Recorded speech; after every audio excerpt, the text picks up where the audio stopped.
Alright guys, welcome back to VALORANT News. Big scrimbucks leaking over the last couple of days here, especially with regard to the new Sentinels, Evil Geniuses, and the 100T's roster, which apparently aren't even playing at the moment. This is because we expect them to make a serious roster change in the near future. Asuna basically confirms Boostio is coming in, and that's going to happen presumably rather shortly. But until that happens, they don't seem to be practicing as a team, which is somewhat concerning, given other teams getting good practice, but not necessarily Evil Geniuses, as their results so far don't look especially impressive. Very much enjoyed your thoughts in the comment section below. Hit the like button if you enjoy. Subscribe if you're new as always. I would greatly appreciate it. Some funny clips there. First of all, as well, to note that the Game Changers teams are out there in Sao Paulo for the Game Changers World Championship. Thought it was kind of cool as well, actually, just to see that SR and Loud have, make it up a little bit here, I suppose, staying at their facility this week while they're out there in Brazil to get ready for what could well be a highly favoured team to win that event. Just to note, it starts in 2 days' time. This is the bracket tier, so November 28th. That's when everything officially kicks off, and you guys can just about see on the left hand side here, if it gets the right zoom,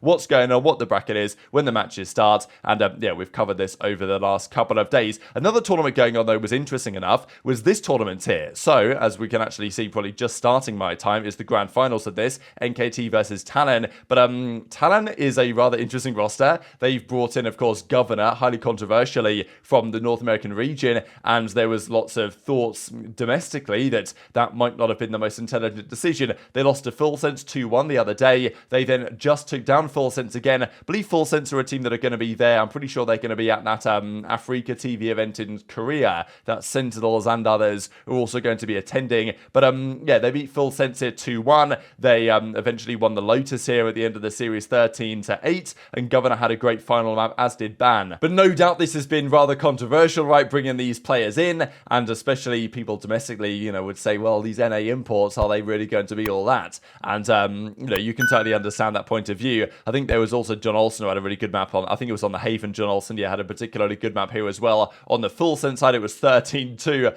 absolute demolition, but still over the series, it was a 2-1 victory for Governor, Ban, and the boys on Talon. Now, speaking of these kind of interesting domestic tournaments right now, this is another one that Edward Gaming played. I've been following this over the last couple of days. We talked about before, actually, where Edward Gaming, I think in probably the last China Evolution series, they were getting pushed to the limit, but then when they were pushed to the limit, and then they would fight back and they would actually win. And this is basically seemingly happening again, where Edward dropped down to the losers bracket. They played FPX yesterday. We talked about the series. It was eventually a relatively comfortable victory here for Edward Gaming. They lost game one, they took down the Lotus, and then they went 13-7, 13-11 in the end on the Sunset. So they did close out the series. Edward, get the job done. But still, I think that over time, especially with Autumn, Autumn, this Australian player that they've recently brought into FPX, he's looking on fire. He played 4 agents in 4 maps as well, which is impressive versatility. And it seems to me that over time, Edward are only going to have more and more competition. The same story, I think, can be said as well for Rare Atom.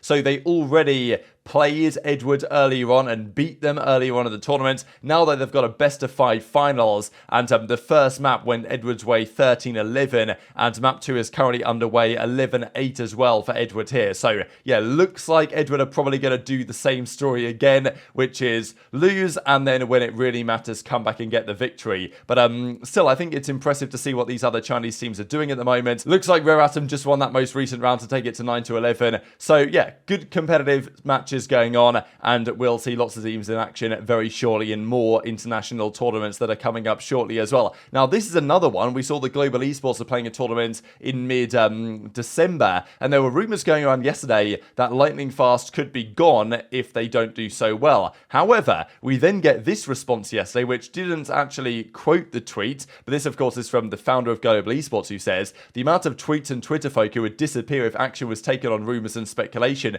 Most people would be out of a job if that was to happen. Don't take away people's only source of attention and relevance. Speculation and sensationalism drives traffic, but it doesn't mean it is the truth. So I think what he's really getting at is that this tweet is not legit, and they definitely don't intend to remove, because they want to still have some Indian presence on their organization, no doubt about that. And the implication here very much seems to be that will continue onwards into the future. Asuna, though, let's talk about 100Ts, because they struggled earlier when they played the Red Bull home grounds in Tokyo. didn't have the greatest time. Nature came in as the short-term IGL, did a pretty respectable job, but it was never going to work out long-term. They got rid of him, and now they are seemingly waiting for Boostio. The remarkable thing is, I thought they might be practicing with him already, because what's necessarily to stop this from occurring? The rumour has it, though, that Boostio, this is like a done deal. It's going to happen. It's only a matter of time until maybe his contract runs out. That's the rumor anyway, that it was like January when Boostio's contract with EG is over, and that's when 100T can officially sign him,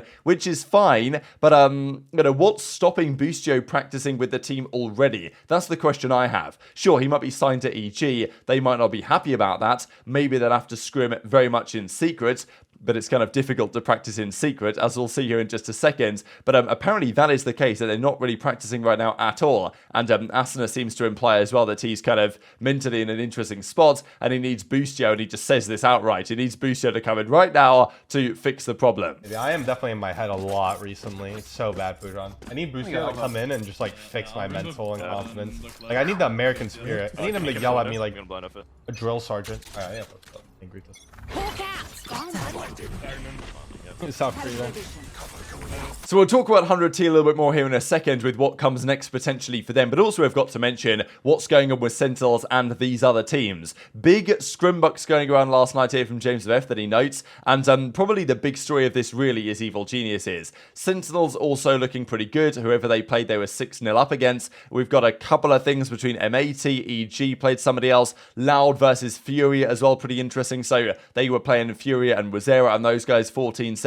Loud, it's always going to be an interesting team because, you know, again, they lose Aspas this year in the same way that last year they lost, Sassy and Pancada, but yet they still were very good, especially internationally and, of course, domestically as well. And this year, Aspas is gone, but yet they still seem to be in a very good spot. So that's obviously early days on that side. But Sentinels versus EEG. So we see this one, and again, just in case there's 1% of people out there that don't believe that Pancada is benched, because he is. And I think that there's just, no other way of looking at it. And we've known this for a little bit of time, but every time I see a scrim, like half of me is expecting, all right, they're going to put Pancada back in. But no, Zelsis is still here. John QT, Zekken, Kaplan, Zelsis, Sassy, and Tens. Up against Potter, of course, the coach of EG, GMD, Stella, and seemingly a very similar team to what they had the other day when we saw this rumor going around where it was, well, when James said, let FlyQuest cook, but the team that we saw then was GMD, Stella, Baby Bay, Corey, and then apparently Moose as well, which is kind of wild to think what's going on with Com and what's going on with Jorgamo, but that's what they were doing at the time, and it seems to me that this is basically the same day, right? When we saw that one from, let FlyQuest cook later in the day, it was then, because the order of these players is all the same, the profile pictures and stuff like that. So yeah, 23rd of November, that would add up. So possibly EG have changed their mind, and, after these results, they're not looking so good. But still, 13-11 against Sentinels was pretty impressive. But this series, this one against QOR was probably not so much. They played this QOR team, which is like Zeldris and others. And we'll actually see here in a second from, I think James says in the reply to this one, that, yeah, QOR is T-Dog, Zeldris, Ocean, Nerve, and who knows their fifth. So that's the interesting one, really. Sure, against Sentinels, kind of competitive, but usually in these series, especially if you're those guys coming in, your intention if you're Sentinels right now in these practices is just to learn, understand things, try new things, get better. Whereas your intention if you're a brand new player coming into a team and you're scrimming against anyone is just to win, really. Because if you win the scrim, it's going to look better for your chances to get on that organization. It's just how it goes. So that one was not so impressive, especially, 7-16 down to a team like this. Probably, well, who knows? Does that team last the test of time? Where are Com and Jorgamo going? We just don't know. Maybe Com is still there. Maybe Jorgamo is still there. But seems a little bit doubtful. Is it even still EG? That was the rumor the other day that possibly, at the very least, they are going to FlyQuest or something else along those lines is potentially happening. But still a very strange roster that EG are potentially putting together there. And, Sen do get a 6-0 against somebody else. We're not exactly sure who in that region. The other thing that James mentioned that I thought was interesting was this, where he says in the replies, yeah, not scrimming. They are likely waiting to sign someone, which is almost certainly Boostio. This is the thing for Thieves. I just don't really understand why they can't practice yet. Okay, sure, EG might not like it if their currently signed player goes and plays with somebody else, but, you know, what are they going to do? Is there anything in the contract that they're going to, you know, and if he gets terminated, like if you're Boostio and Thieves are like, or let's say EG are like, oh no, we're really not happy with you practicing with those guys, not our team, we're going to end your contract. Boostio will be like, sound brilliant, end my contract, and I'll go to Thieves right now. So I'm not really sure why this delay for Thieves, because every other team is practicing, getting ready for the new season, getting a lot of good practice in, and 100 Thieves are just going to wait until January, until Boostio is available, and then start practicing, and lose like a month and a half that they could have practiced. A little bit confusing, but if indeed they're not scrimming right now, because you'd expect them to be, because why not? I don't know. Intrigued to your thoughts on that in the comment section below. We also did see this from Bodork, who put together his tier list rankings of the rosters as he sees them in the region based on the, well, early kickoff versus end of season power rankings, saying that he expects it to be Sentinels, Lev, then G2, Cloud9, Loud